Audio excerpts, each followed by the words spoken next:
Hello all, welcome back to SRV Kalakkals. நாம் இன்றைக்கி pan cake recipe தான் பார்க்க போகிறோம். வாங்க எப்படின்னு வீடியோக்குள்ளே போய் பார்க்கலாம்.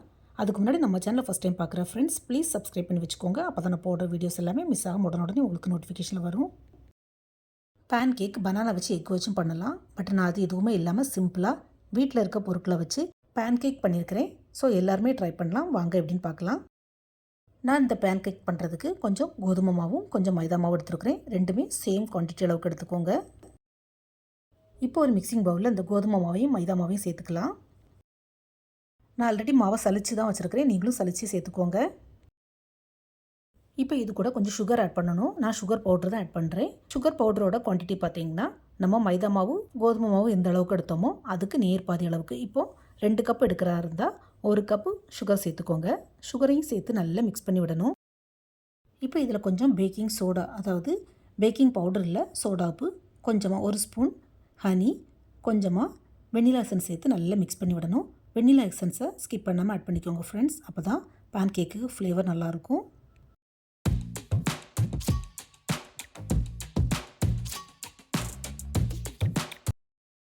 இது அவ்வளோத்தையும் நல்லா மிக்ஸ் பண்ணதுக்கப்புறமா நம்ம இது கூட பால் சேர்த்து திரும்பவும் நல்லா மிக்ஸ் பண்ணணும்.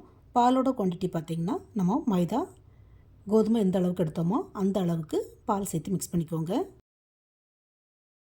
பால் காய்ச்சின பாலாக இருந்தாலும் சரி தான், காய்ச்சாட்ட பாலாக இருந்தாலும் சரி தான். இந்த மாதிரி நல்லா மிக்ஸ் பண்ணி விட்டதுக்கப்புறமா நம்ம இது கூட ஒரு மெயின் இன்க்ரீடியன்ட் ஆட் பண்ண போகிறோம். அது என்னென்னா மில்க் பவுடர். அதாவது இந்த பால் பவுடர் சேர்க்குறது ஆப்ஷனல் தான், பட் சேர்த்திங்கன்னா பேன் கேக் சூப்பராக வரும். பால் பவுடர் குவான்டிட்டி பார்த்திங்கன்னா 1/4 பங்கு, அதாவது நம்ம மைதா மாவு கோதுமை மாவு இந்த அளவுக்கு எடுத்துருக்கோமோ அதுக்கு 1/4 பங்கு அளவுக்கு பால் பவுடர் சேர்த்து நல்லா மிக்ஸ் பண்ணி விட்டுக்கோங்க.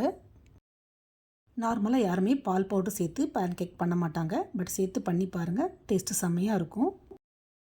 மிக்ஸ் பண்ணதுக்கப்புறம் பேன் கேக் பேட்டர் பார்த்திங்கன்னா இந்த மாதிரி ஒரு க்ரீமி கன்சிஸ்டன்சியில் இருக்கணும்.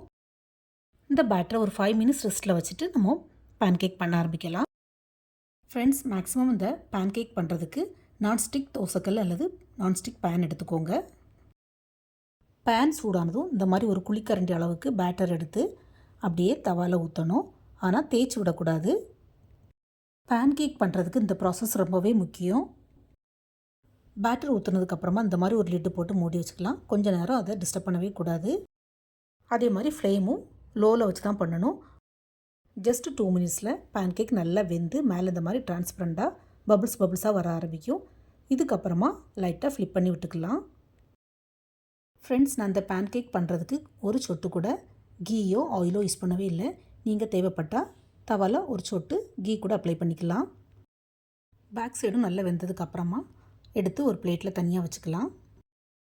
எக் பனானா எதுவுமே சேர்க்காமலேயே எனக்கு பேன் கேக் சூப்பர் சாஃப்டாக ஃப்ளஃபியாக கிடச்சிருக்குது. இதே மாதிரி மீதி இருக்க பேட்டரியை ரெடி பண்ணி எடுத்துக்கலாம். இப்போ உள்ள கிட்ஸுக்கு பார்த்திங்கன்னா பேன் கேக்னால் ரொம்பவே பிடிக்கும். ஸோ எல்லாருமே விரும்பி சாப்பிடுவாங்க.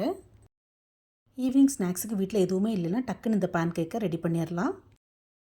நான் இந்த பேன் கேக்கை இன்னும் கொஞ்சம் ரிச் ஆகிறதுக்கு இதில் கொஞ்சமாக பட்டர் ஆட் பண்ண போகிறேன். பீனட் பட்டர் தான் ஆட் பண்ணுறேன்.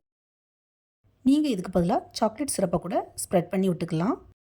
ஒரு பேன் கேக் மேலே சாக்லேட் சிரப் அல்லது பட்டர் இந்த மாதிரி ஸ்ப்ரெட் பண்ணதுக்கப்புறமா இன்னொரு பேன் கேக்கை வச்சு அதை க்ளோஸ் பண்ணி வச்சிடணும். ஸோ சாப்பிட்றதுக்கு சாண்ட்விச் மாதிரி ரொம்பவே நல்லாயிருக்கும். அப்படி இல்லைன்னா 2-3 பேன் கேக்கை இந்த மாதிரி ஒன்றுக்கு மேலே ஒன்றா அடுக்கி வச்சுட்டு கொஞ்சமாக ஹனியை ஊற்றியும் சாப்பிட்லாம். ஹனினா எல்லாருக்குமே ரொம்பவே பிடிக்கும். ஸோ உங்கள் டேஸ்ட்டுக்கு தகுந்த மாதிரி குறைவா கூடுதலாக ஆட் பண்ணிக்கோங்க. இந்த பேன் கேக்கை கிட்ஸோட லஞ்ச் பாக்ஸுக்கு, அதாவது ஷார்ட் பிரேக் லாங் பிரேக் எதுக்குனாலும் ட்ரை பண்ணலாம். அவ்வளோ சீக்கிரமாக ட்ரை ஆகவே செய்யாது. உங்களுக்கு எந்த ஸ்ப்ரெட்டிங் பிடிச்சிருக்குன்னு மறக்காமல் உங்களுடைய ஃபீட்பேக்கை ஷேர் பண்ணுங்கள். ஸோ அவ்வளோதான் ஃப்ரெண்ட்ஸ், வீட்டில் இருக்க பொருட்களை வச்சு சுலபமாக எப்படி பேன் கேக் செய்யலாம் இந்த வீடியோவில் பார்த்தீங்க. இந்த வீடியோ பிடிச்சிருந்தா மறக்காமல் SRV கலக்கல்ஸை லைக், ஷேர் அண்ட் சப்ஸ்கிரைப் பண்ணுங்கள். தேங்க்ஸ் ஃபார் வாட்சிங். See you soon in the next video. Bye bye.